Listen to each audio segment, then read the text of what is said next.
Hey there folks, John here, and this time I've got Legacy of the Wizard. Not a super popular game, but it is in rough shape, so let's see what I can do about that.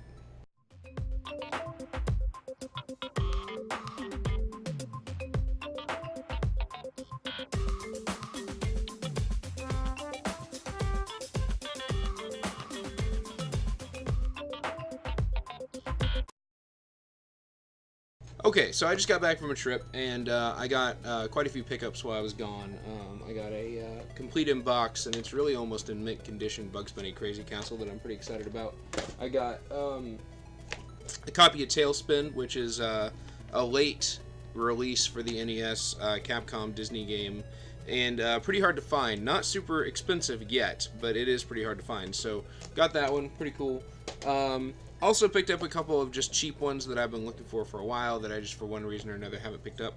One of those was Legacy of the Wizard. It's kind of a cult classic game, kind of a fan base similar to Millen's Secret Castle, where, you know, it's just a dang hard game that really doesn't make a whole lot of sense, but you know, people like it anyway. So I figured, you know what, $4, I'll give it a try.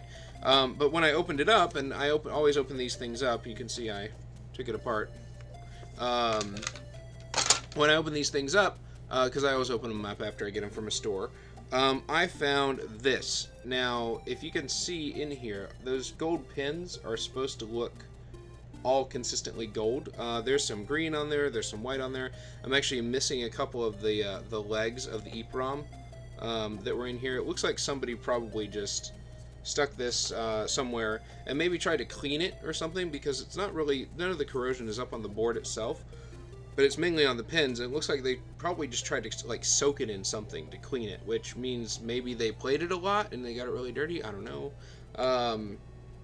I just don't know. So anyways, I'm gonna see if I can get this clean, see if it'll work. I don't know if it works yet, but I highly doubt it. I doubt Video Game Heaven, the place in Virginia Beach where I got this, even put it in a machine to make sure that it worked before they sold it. I mean, it is pretty cheap.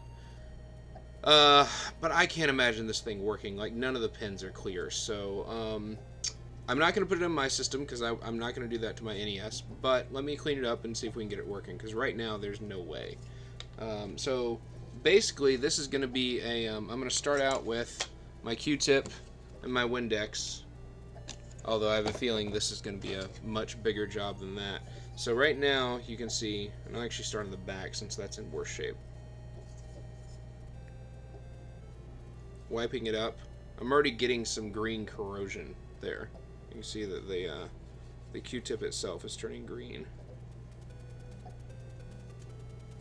So I'm just gonna try to get any surface level stuff off of here that I can, which a lot of it is really stuck on there. I don't think surface level is gonna do much for me. Clear it off with the dry side. So already we're looking a little bit better, but you can see, especially up here, if you can see that, there's just a bunch of corrosion, a bunch of green grossness up there near the top of the pins. And I'll be honest, I'm going to be a little bit surprised if I can actually get this thing to work again, because it's in pretty rough shape. But you can even see from the the Q-tip here, it's got that green grossness on it. It's really like super green, which is not what you usually see. A lot of times when you clean these things, this thing gets black. It doesn't get green. So somebody just tried to soak it in something to clean it, which is obviously a no-no. But I think I've got about all I can get off with the Q-tip. Maybe a little bit more over here. So I think I'm going to have to go to my my sponge. Now you can see I've used this quite a few times. It's a little dirty, but then again, it's not any dirtier than this. So I've already went ahead and wet this with Windex. I'll do just a little bit more, just because I think I'm going to need more. Let's see what we can do.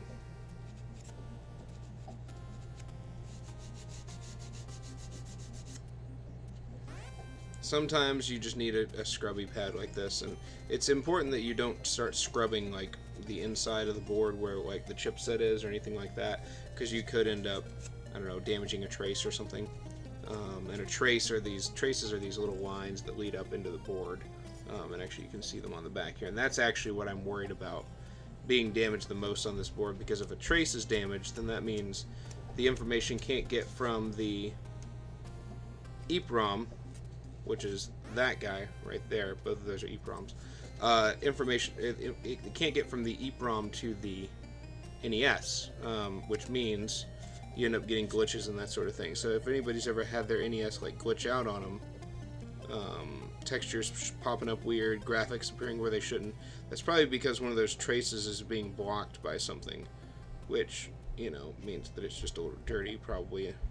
In this case, though, it's going to go beyond being dirty.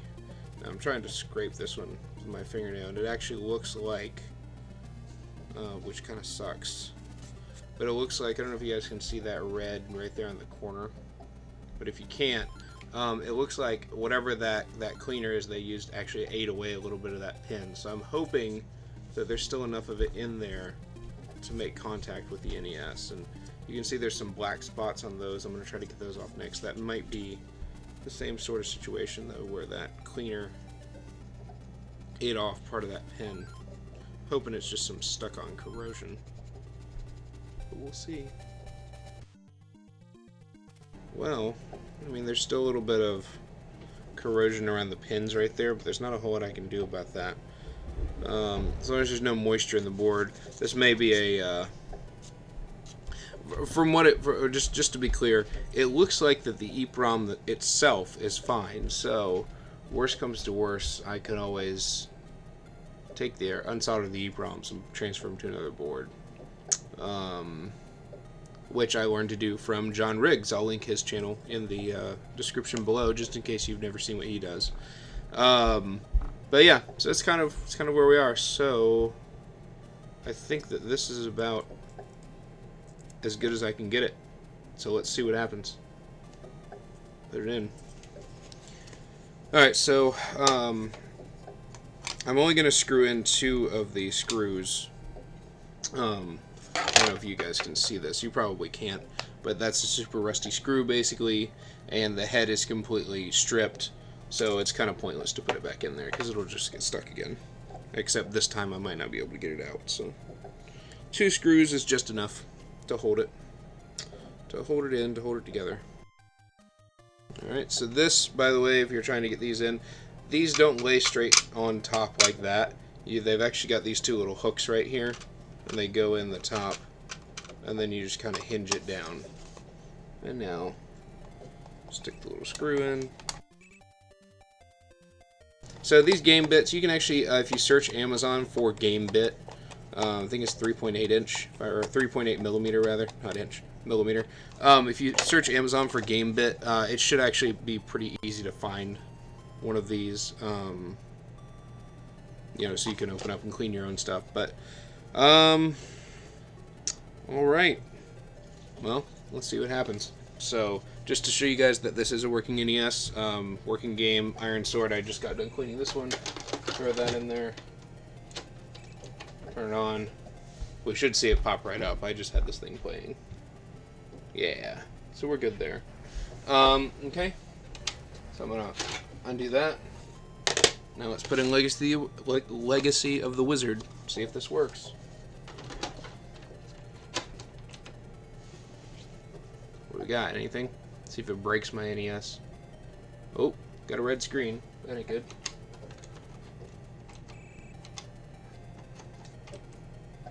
So I can reposition it. It's the thing with the toasters. Sometimes you can reposition them and they will work. Right, let's try a couple more times. Here we go. For old time's sake, right? Does absolutely nothing, by the way. I know, I probably just spoiled everybody's childhood right there by saying that that did nothing. My own included.